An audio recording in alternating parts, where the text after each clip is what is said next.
আশা করি সবাই ভালো আছে, সুস্থ আছে। তো আমিও ভালো আছি। আজকে কোনো রকমের ব্লগ ভিডিও না, আজকে কিছু কথা নিয়ে আসলাম।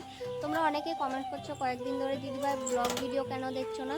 কারণ তোমরা এই যে দেখতেই পাচ্ছ, তোমরা থেকে বুঝে গেছো, কারণ আমার সনর শরীরটা বেশি ভালো না। দেখতে পাচ্ছ ওর গায়ে কি উঠেছে জানি না, তবুও আমরা সিদ্ধ মানে তেল জিনিস তো আমরা খাচ্ছি না, তবুও দেখো ভালো হচ্ছে না। তারপর ডক্টরও দেখালাম, তবুও কিছুতেই ভালো হচ্ছে না। ভগবান জানে কি হবে।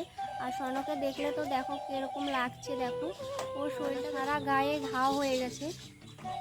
ওর অনেকটা কষ্ট হয়, অনেকটা ওর যন্ত্রণার জন্য কান্নাকাটিও করে। তারপর দেখো সারাক্ষণ ওকে নিয়ে থাকতে হয়, তার জন্য আর ব্লগ ভিডিও করতে পারি না।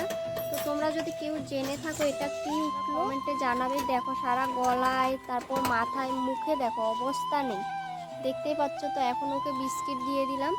তো চলো, আর তোমরা যদি জেনে থাকো প্লিজ কমেন্ট করে বলো আর এটা কি। আর এই যে দেখতে পাচ্ছ চোখে, নাকে, মানে গলায় কোনো অবস্থা নেই, ওর এতটা মানে ঘা হয়েছে। চলো আজকের মতো ভিডিওটা